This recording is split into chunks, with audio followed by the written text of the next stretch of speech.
Assalamualaikum warahmatullahi wabarakatuh. Alhamdulillah wa syukurillah ala ni'matillah. La haula wa la quwata illa billah. Anak-anakku semuanya yang dirahmati oleh Allah Subhanahu wa taala, alhamdulillah kita diperkenankan oleh Allah untuk bersua kembali dalam rangka thalabul ilmi, mencari ilmu. Dalam rangka agar ilmu tersebut bisa dimanfaatkan dalam kehidupan sehari-hari. Pembahasan pada kesempatan kali ini yaitu materi tentang sholat jenazah atau penyelenggaraan jenazah. Anak-anak yang dirahmati oleh Allah, sebelumnya mari kegiatan yang baik ini diawali dengan membaca basmalah bersama-sama. Bismillahirrahmanirrahim. Baik anak-anak, silakan perhatikan baik-baik. Kita punya tujuan pembelajaran. Yang pertama memandikan jenazah, mengkafani jenazah, yang kedua, yang ketiga menyolatkan jenazah, yang keempat menguburkan jenazah, kemudian yang kelima keutamaan mengurus jenazah. Kemudian perhatikan baik-baik. Ketika seseorang mengalami ajal atau menjelang ajal yang disebut syakaratul maut. Syakaratul maut adalah penderitaan yang dirasakan yang luar biasa menderitanya bagi mereka yang akan meninggal. Jadi, syakaratul maut adalah penderitaan yang luar biasa yang dirasakan oleh orang-orang yang akan meninggal. Nah, kemudian kita bahas sesaat setelah kematian. Nah, yang perlu kita lakukan bagi mereka yang akan meninggal atau syakaratul maut tersebut, yang masih hidup, yang masih sehat, kerabatnya selalu menuntun ya bagi orang yang akan meninggal atau syakaratul maut tersebut dengan dua kalimat syahadat. Asyhadu an la ilaha illallah wa asyhadu anna Muhammadar Rasulullah. Terus kemudian anak-anakku semuanya, bagi mereka ya yang tidak bisa membaca dua kalimat syahadat dituntun dengan kalimat tauhid. Cukup la ilaha illallah, la ilaha illallah. Nah, seandainya tidak bisa, cukup dibisikkan di telinga kanannya dengan kalimat Allah, Allah, Allah. Nah, bagi yang sudah meninggal, hal yang dilakukan oleh orang-orang yang masih hidup adalah mengucapkan kalimat tarjih atau kalimat istirja. Inna lillahi wa inna ilaihi raji'un. Sesungguhnya kami itu dari Allah dan akan kembali kepada Allah Subhanahu wa taala. Kemudian matanya dipejamkan, ya, didoakan, Allahumma ighfir lahu warhamhu wa'afihi wa'fu anhu. Ya, dibacakan tahlil, ya, dibacakan kalimat-kalimat thayyibah biar jenazah tersebut sebelum dikuburkan, sebelum diselenggarakan, hak-haknya itu Allah mengampuninya. Nah, kemudian disedekapkan, ya, disedekapkan tangannya seperti orang sholat. Kemudian kaki diluruskan. Kemudian mulutnya dikatupkan dengan pakai tali dari sini sampai sini. Ya, dibayarkan hutangnya, ini hak Adam yang wajib hukumnya harus dibayarkan. Resikonya kalau hutang ini tidak dibayarkan, maka orang-orang di sekelilingnya itu tidak berhak untuk menyolatkan. Bahkan Rasulullah pun tidak berkenan untuk menyolatkan jenazah yang punya hutang. Yang tidak kalah penting, menghibur keluarganya yang ditinggalkan. Dimotivasi ya agar sabar bahwa semuanya sudah digariskan. Setiap yang hidup pasti akan mati. Kullu nafsin dha'iqatul maut. Anak-anakku semuanya dirahmati Allah. Setelah itu baru menyegerakan penyelenggaraan jenazah. Baik anak-anak, kita lanjutkan. Ini hak dari jenazah. Dia berhak dimandikan, berhak dikafani, berhak disolatkan, ya, berhak dikuburkan. Nah, ini juga menjadi kewajiban bagi kaum muslimin yang masih hidup, memandikan, mengkafani, menyolatkan, menguburkan. Jelas ya sampai di sini ya. Nah, kita lanjutkan memandikan jenazah. Yang perlu disiapkan air yang cukup, pewangian, handuk, kemudian kain penutup jenazah, kemudian mengusahakan tempat untuk mandi, ya, tempat untuk memandikan jenazah. Agak lebih tinggi, bisa juga diusahakan dengan meja yang lumayan panjang. Kemudian usahakanlah yang utama keluarga yang memandikan. Kalau misalnya keluarga utama tidak ada, ya kerabat dekat. Kerabat dekat tidak ada, ya berarti tetangga. Tetangga tidak ada, berarti petugas. Jelas ya, ini anak? Ya, biar singkat. Kemudian cara memandikan.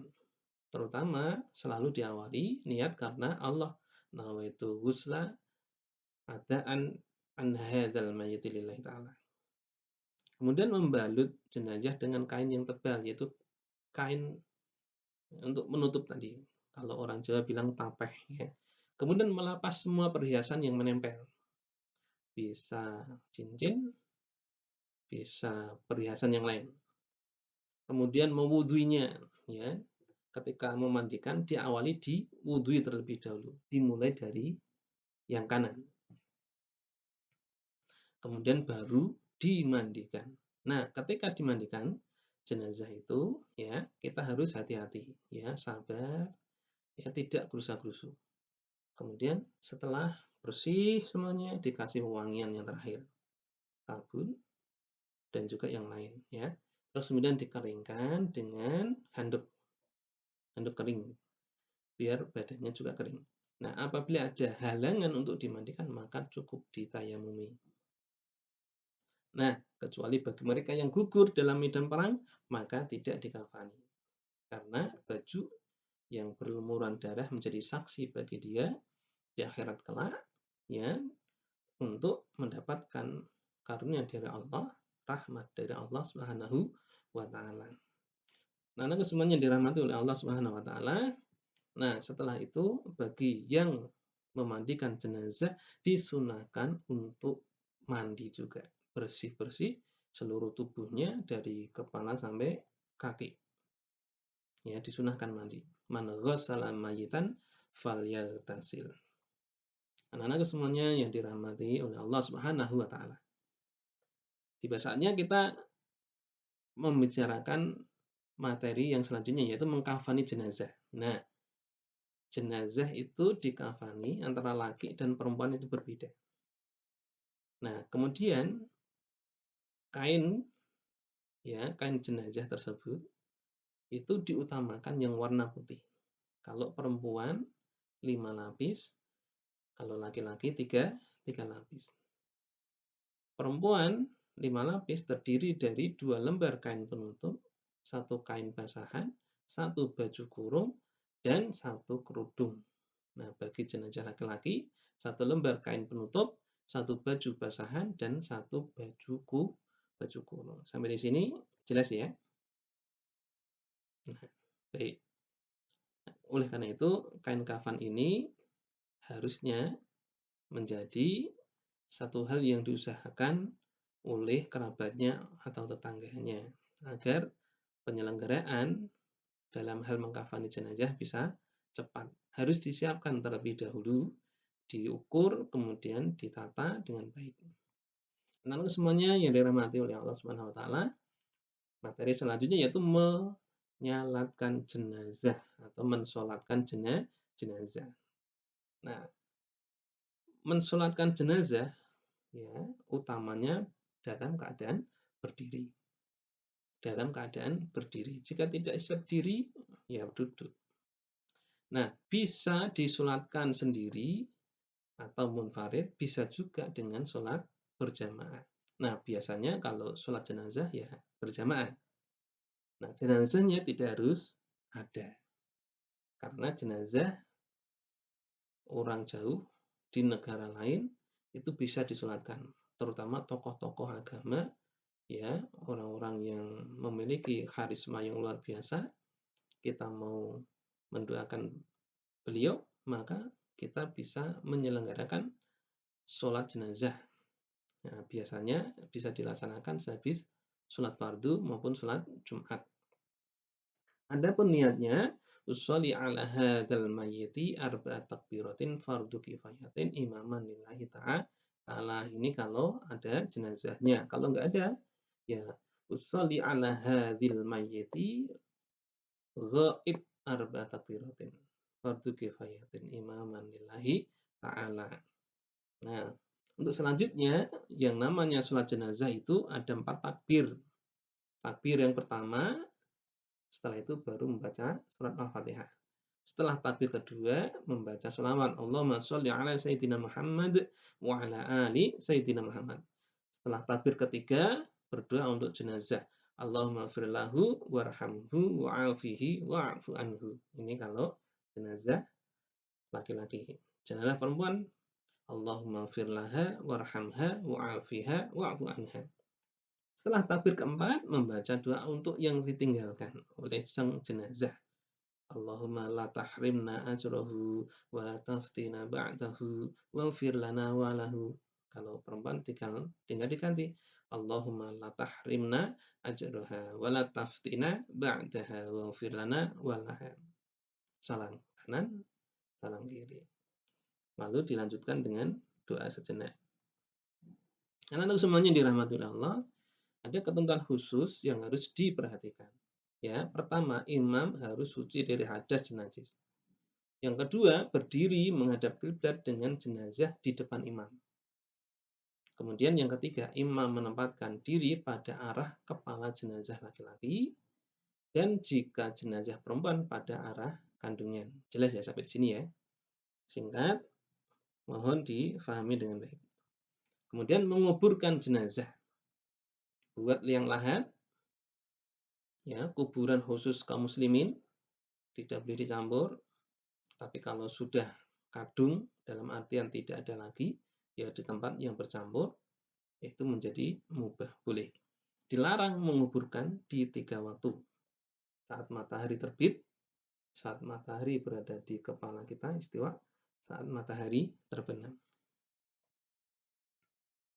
Nah, terus kemudian 2 atau 3 kerabat masuk di liang kubur untuk menerima jenazah. Kemudian jenazah itu diturunkan mulai kepala dulu. Tentunya dari arah selatan ke arah utara. Jadi kepala dulu. Sambil membaca Bismillahi wa ala millati Rasulillah. Maaf, ini ada sedikit kesalahan. Kemudian jenazah dimiringkan ke kanan arah kiblat. Setelah dikuburkan, didoakan. Jadi sebuah kebiasaan. Ada tahlil, ya. Kemudian ada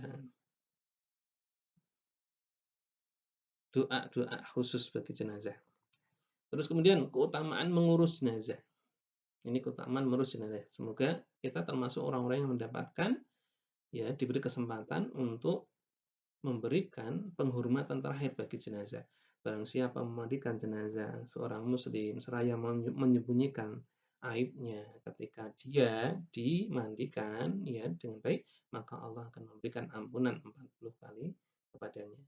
Barang siapa mengkafani, niscaya Allah akan memakaikannya sundus, bahkan dari kain sutra, dan istibrok atau istabrok, bahkan yang sutra tebal, surga, nanti di surga di hari kiamat kelak.